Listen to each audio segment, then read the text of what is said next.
मित्रों, क्या भोजन खाने के तुरंत बाद पानी पी लेने पर मनुष्य की मृत्यु हो जाती है? आज के इस वीडियो में हम आपको बताएंगे कि भोजन खाने के बाद कब जल पीना चाहिए। भोजन खाने से पहले का वह कौन सा समय होता है जब जल पी लेने पर जल अमृत का काम करता है। और भी बहुत कुछ इस वीडियो में आपको एक कथा के माध्यम से बताया गया है कि किस प्रकार एक तोते ने बताया कि भोजन करने के बाद जल पीने का महत्व क्या है। चलो अब कथा को शुरू करते हैं मित्रों। एक बार की बात है, मृत्यु लोक के सबसे महान देवता यमराज जी जब समस्त मनुष्यों को उनके पाप और पुण्य कर्मों का हिसाब करके उन्हें सजा सुना रहे थे, तब चित्रगुप्त जी ने देखा कि उन सभी मनुष्यों में से एक ऐसा बालक था जो बड़ा ही तेजवान प्रतीत हो रहा था। वह देखने में ऐसा लग रहा था कि जैसे वह पृथ्वी लोक के किसी राजा महाराजा का लड़का हो। अब सभी लोगों को उनके पाप और पुण्य कर्मों के हिसाब से दंड मिल जाने के बाद उस तेजवान बालक का नंबर आता है। वह बालक जब चित्रगुप्त के समक्ष आता है तो चित्रगुप्त महाराज यमराज के कहे अनुसार उसका भविष्य देखते हैं। जब चित्रगुप्त उस बालक का भविष्य देखते हैं तो वह हैरान हो जाते हैं। उस बालक के भाग्य में ना ही कोई पाप था, ना ही कोई पुण्य था, परंतु फिर भी उसकी मृत्यु 100 वर्ष की आयु से पहले हो चुकी थी। तब चित्रगुप्त महाराज यमराज से कहते हैं, हे मृत्यु के देवता यमराज महाराज, यह हमारे सामने जो अत्यंत तेजवान पृथ्वी लोक पर जैसे राजाओं की संतान होती है वैसा ही दिखने वाला यह बालक, इसने ना तो अपने जीवन में कोई पाप किया है और ना ही कोई पुण्य किया है। इसके पाप और पुण्य का कांटा बराबर है, परंतु फिर भी इस बालक की मृत्यु किस कारण से इतनी जल्दी हो गई है? कल युग के प्रत्येक मनुष्य को तो 100 वर्ष की आयु निर्धारित की गई है, तो इस बालक के साथ यह अनर्थ कैसे हो सकता है? इस बालक को समय से पहले यमलोक क्यों बुला लिया गया है? तब यमराज जी कहते हैं, हे चित्रगुप्त, इस बालक को यमलोक बुलाने का कारण और कोई भी नहीं बल्कि यह बालक खुद है। इस बालक के द्वारा भोजन करते समय जल का गलत समय पर सेवन किए जाने से इस बालक की मृत्यु हुई। हे चित्रगुप्त, चलो मैं तुम्हें इस बालक की मृत्यु के पीछे का रहस्य क्या था, मैं आपको इस बालक के पूर्व काल की बातें आपको बताता हूँ कि वह जल का कौन सा दुरुपयोग था जिसकी वजह से इस बालक की मृत्यु हो गई। हे चित्रगुप्त, मैं आपको इस बालक के द्वारा इसके जीवन में की गई गलतियां आपको बताऊंगा। वह गलतियां किसी भी मनुष्य को अपने जीवन में नहीं करनी चाहिए, नहीं तो उसका हाल भी वैसा ही होगा जैसा इस बालक का हुआ है। इस बालक के बीते हुए कल की कहानी प्रत्येक मनुष्य के लिए अत्यंत महत्वपूर्ण है। अगर कोई भी मनुष्य मेरे द्वारा बताई गई बातों पर अमल करेगा तो अवश्य ही उसे जो 100 वर्ष की आयु मिली है वह अपनी पूरी आयु जी सकेगा। अब महाराज यमराज उस बालक की कहानी को सुनाना प्रारंभ करते हैं और कहते हैं कि हे चित्रगुप्त, यह बालक विदर्भ देश के राजा मानसिंह का पुत्र है। अब मैं आपको इस बालक के पिता के विषय में आपको बताता हूँ। विदर्भ देश के राजा मानसिंह एक धीर वीर सद्गुण संपन्न वेदों का पालन करने वाले एक महान राजा थे।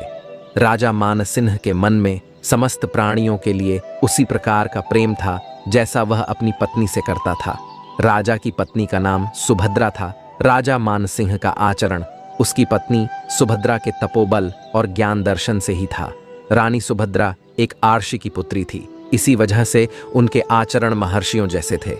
इसी वजह से राजा मानसिंह का आचरण भी अपनी पत्नी के आचरण की वजह से बदल गया था। राजा मानसिंह को समस्त पशु पक्षियों से विशेष प्रेम था। वह किसी भी जानवर या मनुष्य या किसी भी जाति के जीव को दुखी, निराश, हताश नहीं देख पाते थे। राजा मानसिंह और उसकी पत्नी सुभद्रा के इन आचरण की वजह से ही उन्हें एक अत्यंत तेजवान पुत्र की प्राप्ति हुई। अब यमराज कहते हैं, हे चित्रगुप्त, वह यही बालक था। जब राजा मानसिंह को पुत्र की प्राप्ति हुई तब राजा मानसिंह ने अपने घर पर एक छोटा सा प्रीति भोज रखा और उसमें नाना प्रकार के पकवानों को बनाने के लिए अपने सैनिकों को आदेश दिया। साथ ही अब राजा मानसिंह ने कहा कि मैं अपने ससुराल सुभद्रा के घर निमंत्रण देने खुद जाऊंगा। अब राजा मानसिंह अपने ससुराल निमंत्रण देने के लिए जब रास्ते में निकला तो थोड़ी दूर चलने के बाद उसने रास्ते में देखा कि एक शिकारी अपने हाथ में कई सारे तोतों को पकड़ कर लेकर जा रहा है। तब उस राजा ने अपने रथ को उस शिकारी के पास रोक दिया और राजा मानसिंह ने शिकारी से कहा कि हे शिकारी, तुम हमारे राज्य में यह कौन सा पाप कर रहे हो? क्या तुम्हें पता नहीं है क्या कि यहाँ का राजा मैं हूँ और मेरी नजरों के सामने यदि कोई भी किसी भी मनुष्य या पशु के साथ अत्याचार करता है तो उसे सजा के रूप में मौत दे दी जाती है। वह शिकारी घबरा गया और उसने कहा कि हे राजन, मुझे यह मालूम नहीं था। मैं आन गांव से आया हूँ। कृपया आप मुझे ऐसा कोई भी दंड न दें जिससे मेरे जीवन निर्वाह में कोई परेशानी आए, क्योंकि मेरे घर पर मेरी 2 संतानें हैं। मेरी पत्नी और मेरी एक बूढ़ी माँ घर पर बैठी मेरी राह देख रही हैं। अगर मैं घर पर समय से नहीं पहुंचा तो मेरे घर वाले चिंतित हो जाएंगे। तब राजा मानसिंह को उस शिकारी पर दया आ जाती है और राजा मानसिंह शिकारी से कहते हैं, ठीक है, अगर तुम्हारी यह समस्या है तो मैं तुम्हें कोई हानि नहीं पहुंचाऊंगा, परंतु तुमने अपने हाथों में यह जो पक्षी ले रखे हैं इन्हें आज़ाद कर दो।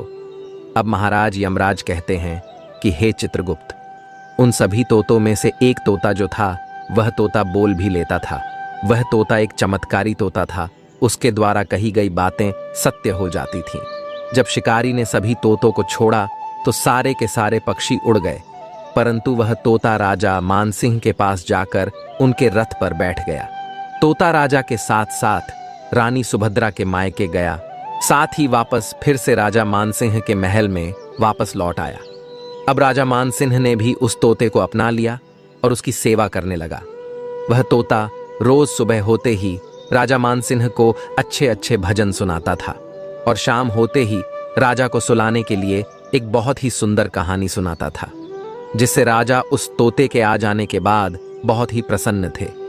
एक बार उस तोते ने देखा कि राजा का पुत्र भोजन करने के तुरंत बाद जल पी ले रहा है। तब उस तोते ने सोचा, राजा का यह बालक ना ही शास्त्रों के और ना ही वेदों के हिसाब से चल रहा है। अब एक दिन जब राजा मानसिंह उस तोते के पास गए, तब तोते ने कहा कि हे राजन, आपका पुत्र ना तो शास्त्रों के हिसाब से चल रहा है और ना ही वेदों के हिसाब से चल रहा है। तब राजा मानसिंह ने कहा कि हे पक्षीराज, आप क्या कहना चाहते हैं?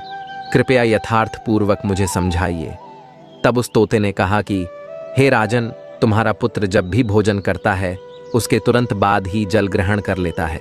अगर ऐसा ही चलता रहा तो एक ना एक दिन तुम्हारे पुत्र की मृत्यु अवश्य हो जाएगी।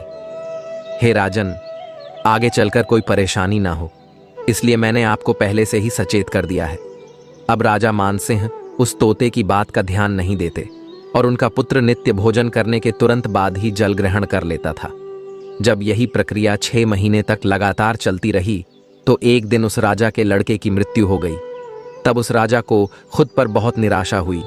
अब वह राजा पुनः उस तोते के पास गया और उससे बोला, हे पक्षीराज, आपको यह बात कैसे पता चली कि भोजन को करने के तुरंत बाद पानी पी लेने पर मनुष्य की मृत्यु हो जाती है? तब उस तोते ने कहा, हे राजन, मैंने तो आपसे पहले ही कहा था कि अगर आपका पुत्र इसी प्रकार से भोजन करने के बाद तुरंत ही जल का सेवन करेगा तो उसकी मृत्यु हो जाएगी, परंतु आपने मेरी बात नहीं मानी और उसी का परिणाम आज आप भुगत रहे हैं। आज से पहले मैं मुनि पुलस्त्य के आश्रम में रहा करता था। तब मुनि पुलस्त्य ने ही मुझे बताया था कि भोजन करने के तुरंत बाद जल पीने से मनुष्य की मृत्यु हो जाती है। अब यमराज जी कहते हैं, हे चित्रगुप्त, यही कारण था कि इस बालक की मृत्यु हो गई। इस बालक ने ना तो कोई पाप किया है ना ही कोई पुण्य किया है। पाप और पुण्य समान होने के कारण भी इस बालक की मृत्यु हो गई। इस बालक की मृत्यु का कारण बस यही बालक ही था कि शास्त्रों और वेदों का ज्ञान ना होना है।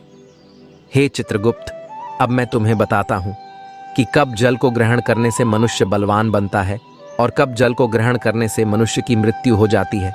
हे चित्रगुप्त, शास्त्रों में लिखा है कि खाना खाने से पहले का जल अमृत है, खाने के साथ का जल औषधि है, खाने के तुरंत बाद का जल विष है, खाना खाने के 1 घंटे बाद का जल बल है। अब इसका तात्पर्य यह है कि भोजन करने से पहले जो भी मनुष्य जल पीता है वह अमृत के समान होता है। अब यमराज आगे कहते हैं कि खाने के साथ जब कोई मनुष्य जल पीता है तो वह औषधि का काम करता है। इसके बाद खाने के तुरंत बाद का जल विष है। इसका मतलब है जो भी मनुष्य खाना खाने के तुरंत बाद ही जल को ग्रहण कर लेता है वह जल मनुष्य के शरीर में विष के समान ही कार्य करता है। अब यमराज जी आगे कहते हैं कि खाने के 1 घंटे बाद का जल बल है। इसका मतलब है कि खाना खाने के 1 घंटे बाद जो भी मनुष्य भोजन करता है वह बल के समान ही कार्य करता है। अगर मनुष्य वेदों और शास्त्रों के हिसाब से चले तो प्रत्येक कलयुग के मनुष्य की आयु 100 वर्ष निर्धारित की गई है, तो प्रत्येक मनुष्य 100 वर्ष जी पाएगा। अब यमराज जी कहते हैं कि हे चित्रगुप्त, इस बालक की मृत्यु का कारण बस यही है कि इसने शास्त्रों के हिसाब से भोजन नहीं किया और भोजन करने के तुरंत बाद ही जल ग्रहण कर लिया, जिसकी वजह से वह जल धीरे धीरे करके इसके शरीर में विष के समान काम करता रहा और समय आने पर इस तेजस्वी बालक की मृत्यु हो गई। अब इस बात को सुनकर चित्रगुप्त बोले, हे महाराज, आज आपने जो मुझे ज्ञान दिया है वह सर्वगुण संपन्न है। आपके द्वारा कही गई इस बालक की कहानी कलयुग के समस्त मनुष्य जाति को एक सीख देगी। मित्रों, वेदों और पुराणों की सीख के साथ किया गया भोजन सर्वगुण संपन्न होता है। इससे प्रत्येक मनुष्य अपनी निर्धारित आयु के बाद ही यमलोक को प्राप्त होता है। मित्रों, आपको यह कथा कैसी लगी इस वीडियो में कमेंट करके अवश्य बताना। इस वीडियो को अपने सभी मित्र बंधुओं के साथ शेयर अवश्य करना ताकि उन सभी को ऐसी जानकारी पता चल सके। मित्रों, वीडियो को यहाँ तक देखने के लिए आप सभी का दिल से धन्यवाद।